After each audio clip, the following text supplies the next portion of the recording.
Good morning students. आज हम अपना नेक्स्ट टॉपिक नर युग्मकोद्भिद का विकास पढ़ते हैं। तो आज का टॉपिक है अपना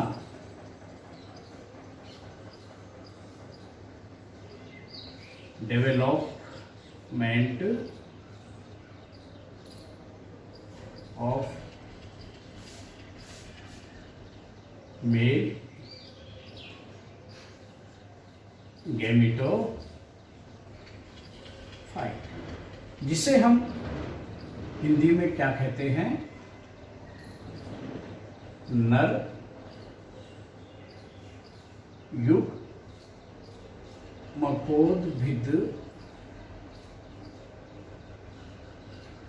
का विकास। तो आज का जो टॉपिक है अपना वो क्या है, नर युग्मकोद्भिद का विकास। तो देखिए, नर युग्मकोद्भिद का विकास को पढ़ने से पहले हमें नर युग्मकोद्भिद की जो प्रारंभिक कोशिका है उसके बारे में जानकारी होनी चाहिए, जो हम ऑलरेडी पहले बता चुके हैं। तो नर युग्मकोद्भिद की जो प्रारंभिक कोशिका है वो होती है कौन सी, अपरिपक्व परागकण। क्या होता है आपका, परागकण। तो अपरिपक्व परागकण होता है। तो देखो, परागकण को हमने देखा था किस प्रकार की संरचना है। परागकण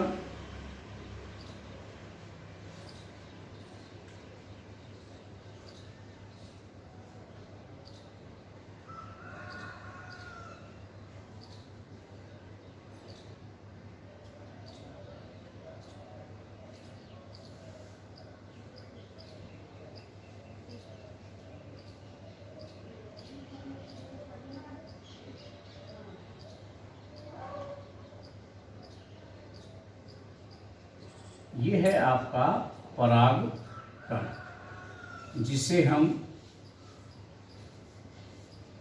लघु बीजाणु भी कहते हैं, पोलन ग्रेन। लघु बीजाणु के नाम से भी इसे क्या अपन जानते हैं। तो नर युग्मकोद्भिद की प्रारंभिक कोशिका है वो तो कहलाती है आपकी परागकण। अब है नर युग्मकोद्भिद क्या होता है। तो सीधा सा अगर नर युग्मकोद्भिद है क्या, इसको अगर समझना चाहे तो क्या कह सकते हो आप कि अंकुरित जो परागकण है वही क्या कहलाएगा, आपका नर युग्मकोद्भिद कहलाता है। तो इसको अगर लिखना चाहे तो सीधा कह सकते हैं अपन अंकुरित परागकण ही क्या कहलाते हैं, आपके नर युग्मकोद्भिद कहलाते हैं। यानी कि नर युग्मकोद्भिदों का जब क्या हो जाएगा, अंकुरण हो जाएगा, वो क्या कहलाएगा, नर युग्मकोद्भिद कहलाता है। अब यह जो क्रिया होती है इसको दो चरणों में हम क्या कर सकते हैं, पढ़ सकते हैं। दो चरण कौन कौन से होते हैं। एक चरण तो आपका, चलो मैं यहाँ इस प्रकार से आपको अलग कर देता हूँ। ये ऊपर वाला पार्ट अपन अलग बना देते हैं। ये ऊपर वाला एक चरण है, पहला चरण, जिसे हम क्या कहेंगे, परागकण से पूर्व। कौन सा पार्ट हो गया आपका, जो ए पार्ट है इसका, वो तो कहलाएगा परागण से पूर्व। यानी परागण से पूर्व की जो होने वाली सब क्रियाएं हैं उसको हम इसके अंतर्गत पढ़ेंगे। अब परागण से पूर्व की जो क्रियाएं हैं वो सब कहाँ होती हैं, ये होती हैं पराग कोश के अंदर ही। तो ये सब समस्त क्रियाएं कहाँ होंगी, पराग कोश के अंदर होती है। और जब पराग कोश के अंदर ये परिवर्तन होता है तो इस प्रकार का परिवर्तन कहलाता है in situ development, in situ परिवर्तन। तो इसे हम क्या कहते हैं, इन सीटू डेवलपमेंट। तो इसका जो परिवर्तन है वो किस प्रकार का होगा, इन सीटू डेवलपमेंट प्रकार का होता है। तो अपन इसको अपन पहले देखते हैं इसके भाई क्या हो रहा है। तो देखो, जो ये परागकण का परिवर्तन यानी नर युग्मकोद्भिद की जो क्रिया होती है, इस क्रिया के अंतर्गत यहाँ मैंने जो परागकण बनाया है, आप इसको देखो, मैंने यहाँ पर 1 2 और 3 3 क्या कर रखे हैं, जर्मिनेशन पोर बना रखे हैं। ये 3 क्या बना रखे हैं यहां पर हमने,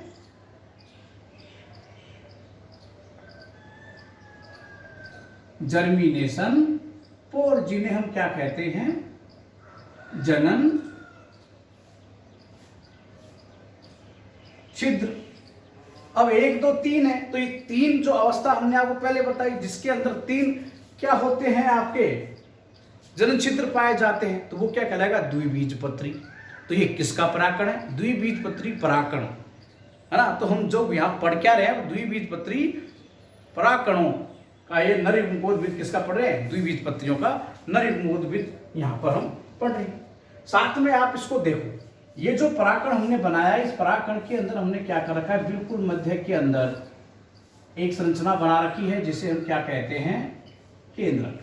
इस अवस्था में आप देखिए, जो केंद्रक आपका है कहाँ, बिल्कुल मध्य के अंदर है, और इसके चारों ओर क्या होता है, कोशिका द्रव्य भरा हुआ पाया जाता है। तो इसमें कोशिका द्रव्य भरा पाया जाता है।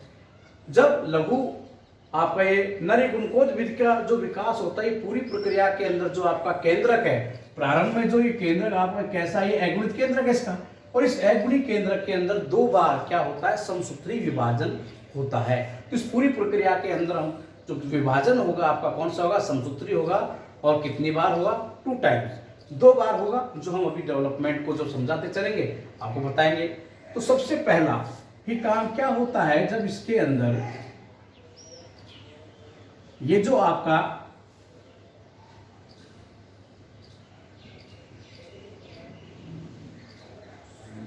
केंद्रक है, प्रारंभ के अंदर हमने आपको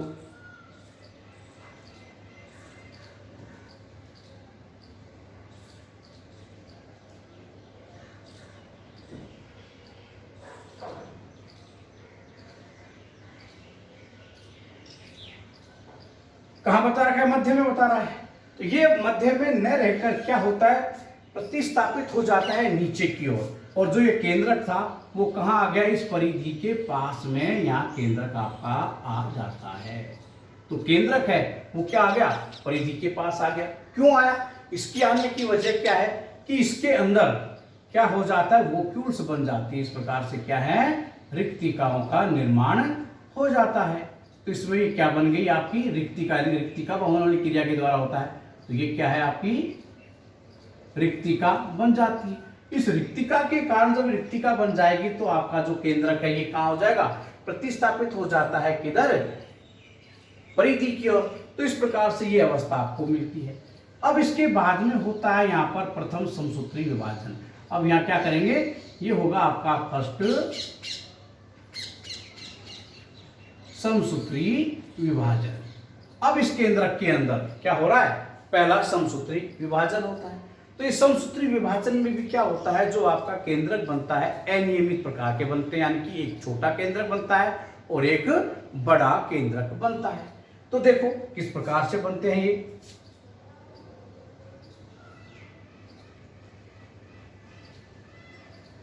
एक तो बड़ा केंद्रक है, जो तो आपका कहां बन जाएगा, ये बना दिया हमने सेंटर के अंदर, आपका ये इधर बीच में बन गया, ये तो बड़ा केंद्रक बन गया।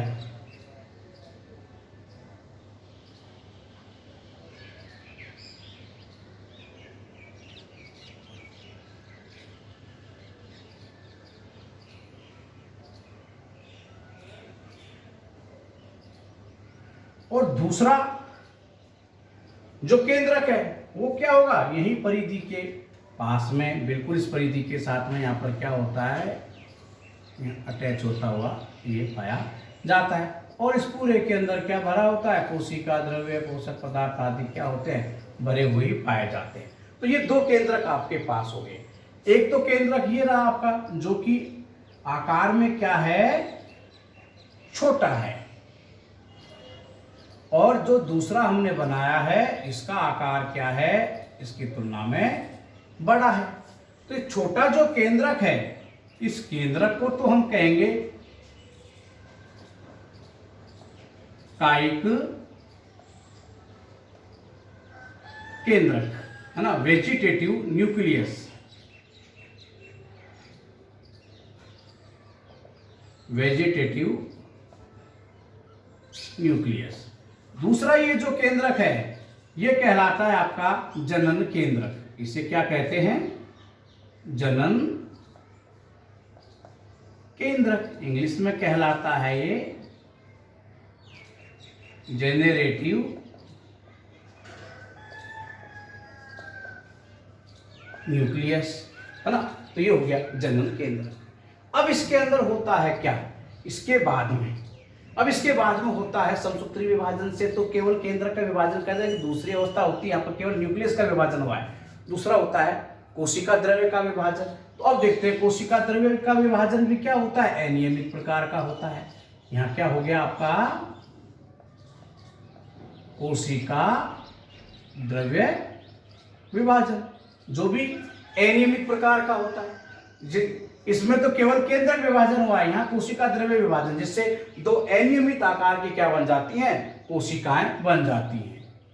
और ये दो अनियमित आकार की कोशिकाएं कैसे बनेंगी?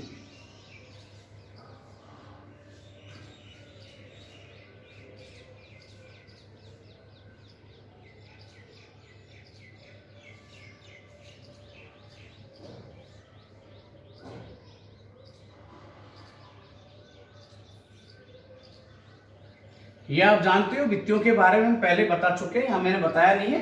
ये जो भित्ति होती है बाहर वाली, उसको हमने क्या कहा था? एक्साइन। और अंदर वाली भित्ति को क्या कहा था? इंटाइन। बाह्यचोल और अंतःचोल होते हैं। ऊपर वाली भित्ति है जो कि प्रोटेक्टिव लेयर के रूप में काम करती है। इसके बीच में ये छिद्र है जिनको जनन छिद्र अपन कहते ही हैं। यहाँ पर इसकी थिकनेस क्या होती है? बहुत कम होती है। अब देखो यहाँ पर विभाजन होगा तो दो केंद्रक किस प्रकार से आपके बनते हैं। एक तो आपका जो ये केंद्रक था, यहाँ कोशिका द्रव्य का जो विभाजन होता है वो विभाजन होकर एक तो ये छोटी कोशिका बन जाती है, और एक ये आपकी बन गई कौन सी? बड़ी कोशिका बन गई। ये है आपकी बड़ी कोशिका। इसमें ये द्रव्य आदि तो क्या होगा? आपका कोशिका द्रव्य भरा होता है। तो ये दो कोशिकाएं बन गई। कैसी बन गई है? ये दोनों कोशिकाएं जो बनी है अनियमित आकार की है। ये तो बड़ी कोशिका है जिसे हम क्या कहेंगे? कायिक कोशिका। आकार में कैसी है? ये लार्ज, बड़ी हो गई। और ये क्या कहलाती है? आपकी जनन कोशिका। ये आकार में कैसी है? छोटी है, स्मॉल है। अब इन दोनों कोशिकाओं की जानकारी अपन को होना भी जरूरी है कि इन दोनों के क्या क्या कैरेक्टर्स हैं। तो सबसे पहले अगर अपन देखें, इसकी बात करें कायिक कोशिका, तो कायिक कोशिका का देखो आकार, कायिक कोशिका आकार में बड़ी, लेकिन इसका केंद्रक क्या होता है? छोटा होता है। आए बात समझ में? कायिक कोशिका आकार में बड़ी है, केंद्रक क्या होता है? छोटा होता है। इस जनन कोशिका में देखो आकार में कायिक कोशिका से छोटी, लेकिन केंद्रक जो है वो क्या है आपका? कायिक कोशिका से बड़ा होता है। दूसरा, ये जो केंद्रक है एक्टिव होता है ना।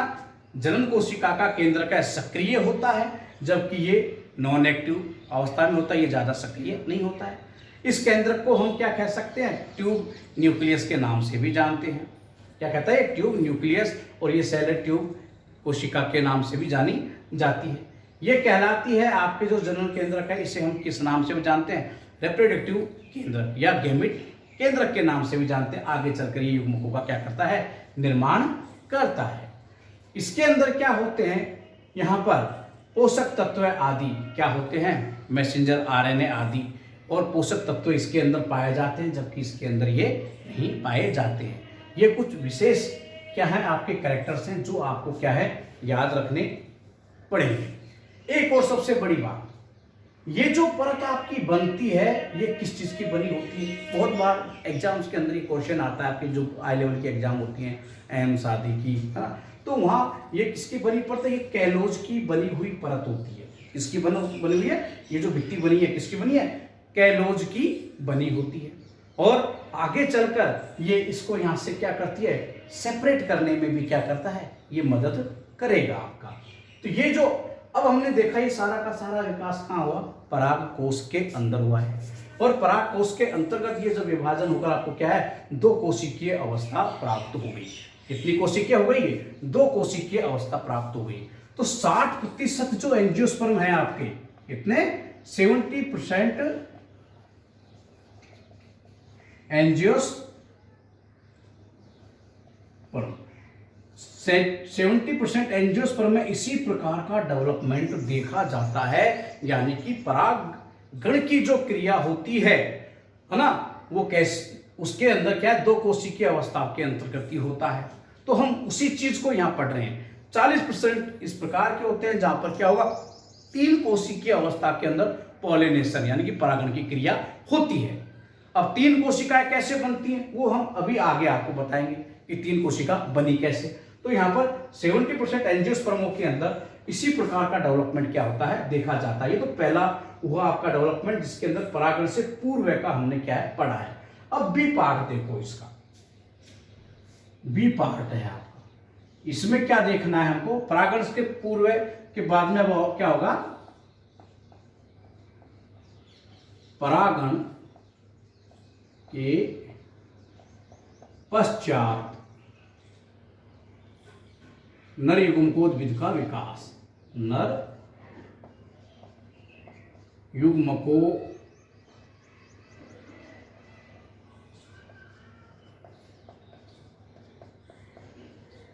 नर युग्मकोद्भिद का विकास। इसके बाद में अब देखो, यहां जो क्रिया हो गई आपकी, ये क्रिया परागण से पूर्व थी, अब परागण होता है। परागण हम जानते हैं कि किसी पुष्प के परागकण क्या करेंगे? पुष्प की वर्ती कागर पर पहुंचना। तो ये जो परागकण जब क्या होते हैं? वर्ती कागर पर पहुंच जाते हैं। जैसे कि हम ये आपकी क्या करते हैं कि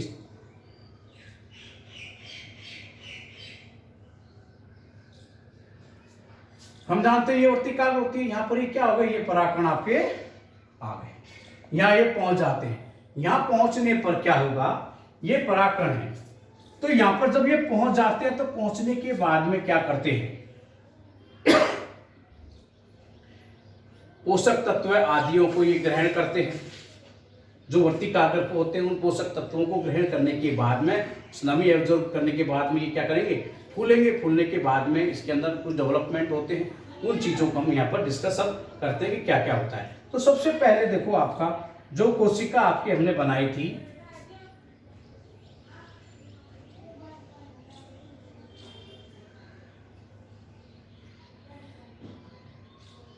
जैसे ही पॉलिनेशन हुआ और ये वर्ती कागर पर पहुंचते हैं, तो वर्ती कागर पर पहुंचने के बाद में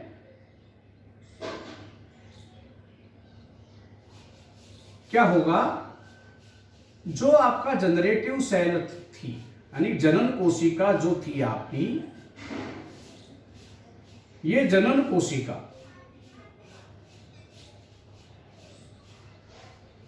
क्या करती है? इस भित्ति के पास में बिल्कुल अल्प यानी ऐसे छोटे रूप में क्या होती है? इस प्रकार से तरकु रूपी रूप में ये हो जाती है। कैसे हो गई? ये तरकु रूप में हो जाता है। इसका आकार कैसा हो गया? तरकु रूपी। कैसा हो गया? ये तरकु रूपी क्या हो जाता है? इस कोशिका का आकार हो जाता है। और आपकी जो कायिक कोशिका है वो उसी प्रकार से आपकी रहती है। इसके बाद में ये जो तरकु रूपी अवस्था के अंदर जो केंद्रक था, है ना, ये जो कोशिका है, ये यहां से सेपरेट होकर क्या होती है? इसी के कोशिका द्रव्य के अंतर्गत मिल जाती है। तो जो नेक्स्ट अवस्था अपने पास आती है वो किस प्रकार की आएगी?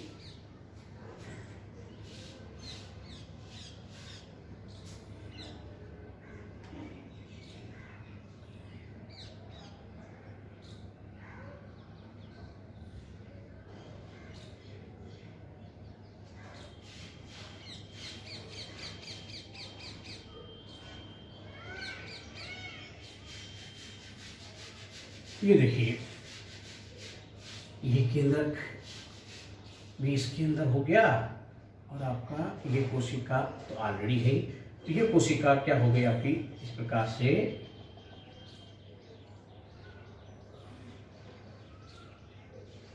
कहां आ गई है? इसका कोशिका वाले कोशिका द्रव्य के अंदर एक साथ में ये दोनों कोशिका अब आपको ये मिलने लग जाएंगे, सेम कंडीशन होगी। अब आगे देखो, ये जो जनन पोर हैं आपके, इन जनन पोरों में जो इंटाइन अवस्था, ये इंटाइन वाला जो आपकी भित्ति है, ये इंटाइन क्या करती है, जनन छिद्रों से एक आउटग्रोथ के रूप में क्या होती है, बाहर निकलती है, जिसे हम क्या कहते हैं, आपका जनन नलिका, जो कि ये बाहर इसके अंदर निकलेगी। तो इसको बाहर अपन निकाल देते हैं। देखो हल्का सा नेक्स्ट,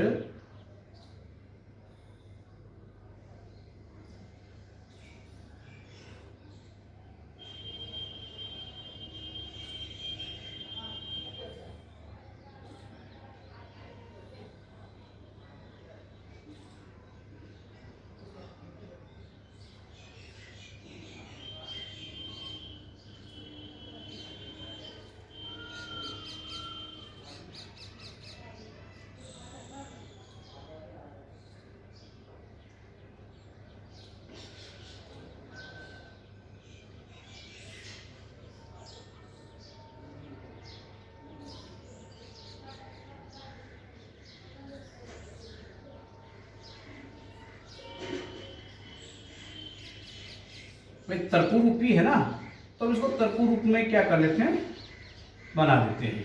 इस प्रकार से ये आपकी होती है। और यहाँ पर ये क्या बन गई है, एक तो ये क्या कहलाती है, छोटा सा आउटबोर्ड खुला, तो इसको कहेंगे अपन जनन नलिका। क्या कहते हैं, जनन नलिका।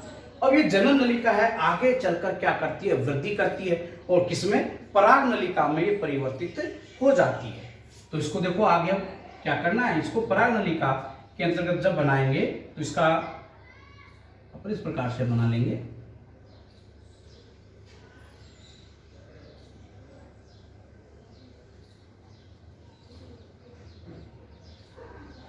ये बन गई।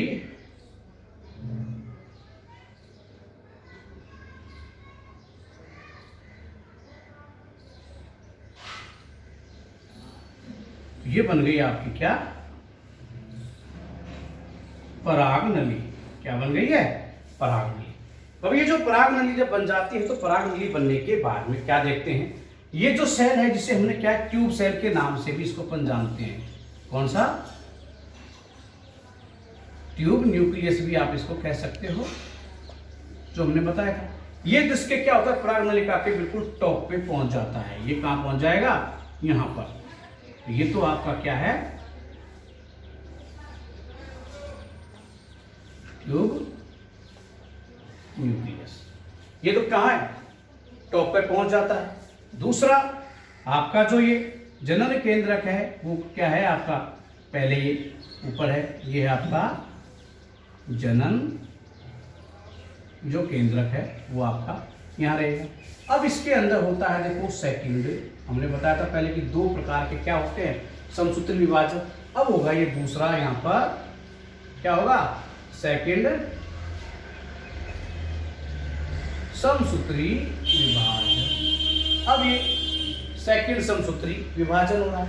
अब सेकंड समसूत्री विभाजन होने के बाद में ये जो है आपका, ये क्या होगा, नीचे आ जाएगा। नीचे आने के बाद में यहाँ पर क्या होते हैं, कुछ थिक संरचनाएं बन जाती हैं, जिन्हें अपन क्या कहते हैं, केलोज प्लग के नाम से जानते हैं। ये प्लग क्या करते हैं, इन केंद्रकों को वापस इधर आने से रोकते हैं, यानी कि जो अंतर वस्तुएं यहाँ आई हैं वो वापस इसके अंदर क्या होती हैं, नहीं जा पाती हैं। तो देखो इसको बनाते हैं अपन।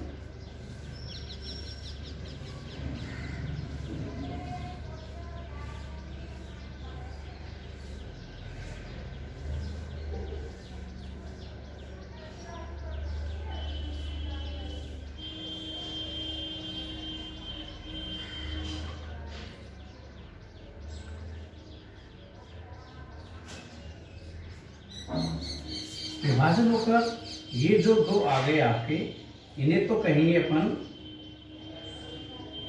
नर युग्मक। ये तो क्या कहलाते हैं, नर युग्मक। इंग्लिश में क्या कहते हैं, मेल गैमेट। और ये आपका न्यूक्लियस है। और यहाँ क्या होते हैं, इस प्रकार के कुछ इस पर ऐसे ही जमा हो जाते हैं, जिन्हें हम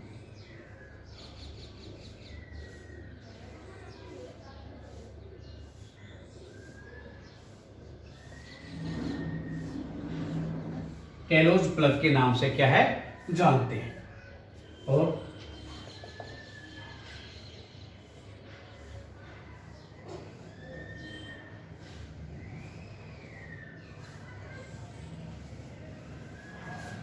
तो इस प्रकार से क्या देखा, ये अंकुरित हो गया। अब यही कहलाता है आपका नर युग्मकोद्भिद आपका कहलाता है। अब ये जो ट्यूब न्यूक्लियस है ये आगे चलकर आपका डीजनरेट क्या हो जाता है, हो जाता है। और इस प्रकार से आपका एक नर युग्मकोद्भिद का क्या होता है, विकास होता है। समझ में आया होगा आपका। Thank you, bye.